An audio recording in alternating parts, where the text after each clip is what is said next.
Just because she said that she's been with 20 people and she's lying to you, because it's probably more than that, doesn't mean that she hasn't been dug out 500 times. Because you also have to multiply that by how many times each individual guy probably bust her down.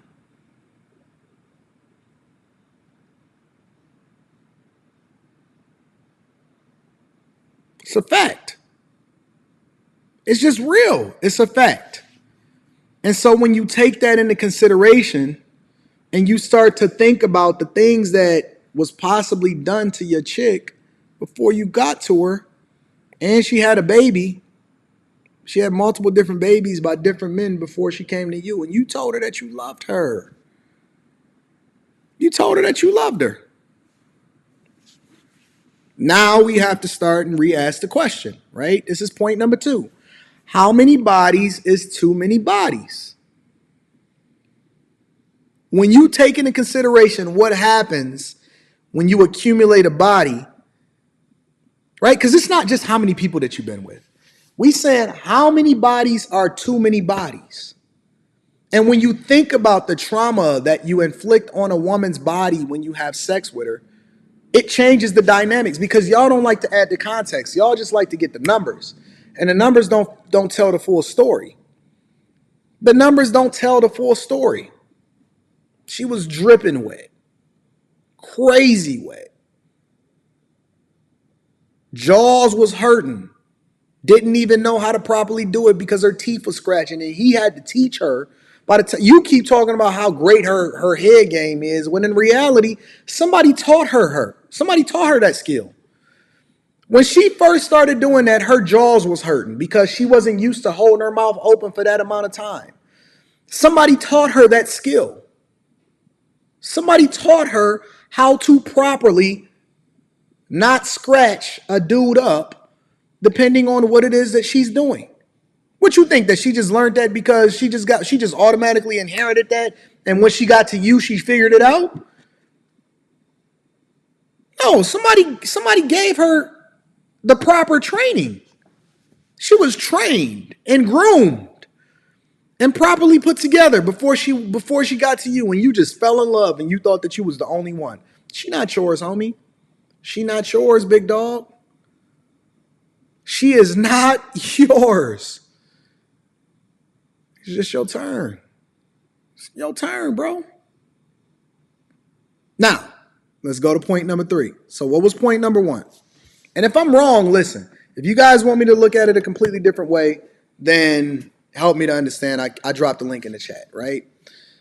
Point number 3. So point number 1 was forcing a man to take on another man's seed, especially young kids. Especially young kids, because you know that bad motherfucker is going to say some shit like, you ain't my daddy. Now you got to sit here and have the come to Jesus moment with this little nigga. Number 2 was, how many bodies do you think make sense as far as evaluating whether or not a woman is a wife material? Number 3, right, is what does she really bring to the table? Right? Because I know a lot of y'all are looking for women. You're looking for a partner. You're not even looking for a wife. You're looking for somebody that can continue to bring resources into the household so that y'all can maintain a lifestyle. That's what you're looking to do. You're looking to save somebody. And she's looking to be saved. Right? And so as a result, a lot of times, what you find yourself doing is subjecting yourself to people that don't even have your best interests at heart, because you're looking at things that don't make sense to you or don't make sense for you, because you think that love is the thing that you're supposed to be looking for instead of looking at it from a business perspective. The third point that I'm making to you is that everything needs to be looked at from a business perspective as far as a man's concerned, because women are inherently looking at it from a business perspective because they hypergamous. And being hypergamous means that you look for the best available option. And so if she's looking for the best available option, right, and she's evaluating whether or not she wants to talk to you, whether or not you got a resource, if you got a good job, if she can see a future with you, if she can have kids with you, and all of this other type of stuff, every decision and every talking point that she's using in order to substantiate whether or not you husband material, She's looking at it from a business perspective. Look at the vows that she's taken. Look at the vow that she wrote for herself to have and to hold, and in thickness and in sickness and in health. Those are vows that are built for women. Women are largely the biggest beneficiaries of marriage. And that's why when you see divorces happen, regardless of how much a guy gets hosed or taken to family court, over time, he winds up being or turning out to be in a much better position than a woman that gets divorced. It's a fact. Women that get divorced ultimately suffer way worse long term, especially financially, and when it comes to the trauma that they have to deal with on a regular basis, than men. And so she's inherently or subconsciously looking at everything from a business perspective. Now, on the flip side of it, you looking at it based off of love or what it is that you like about her. And does she have a sense of humor? And this ain't no book. This is real life. If you're not asking in thickness and in health, if you're not asking her the correct, if you're not minding, you ain't even got to ask the question because she going to tell you everything that you want to know without you even asking her, right?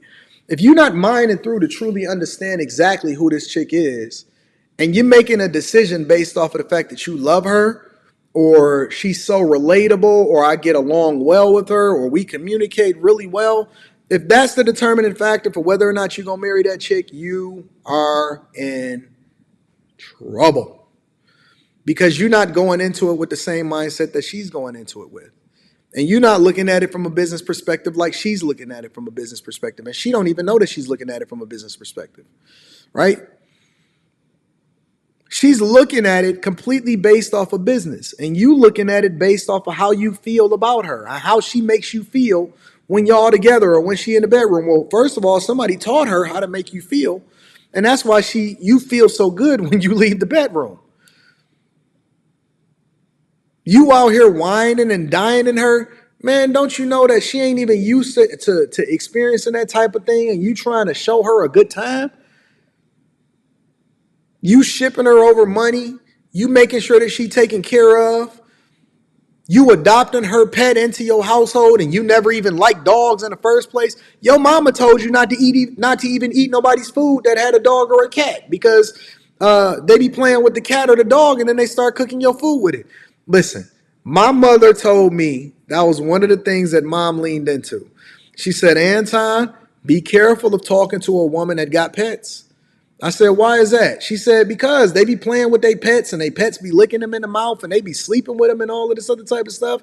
And then they play with that cat or that dog and then they go over there and cook your food. So I was very, very leery as I was coming up because I was unwilling to deal with a woman that used or had a puppy because I thought that dog hair or that cat hair was going to get into my food.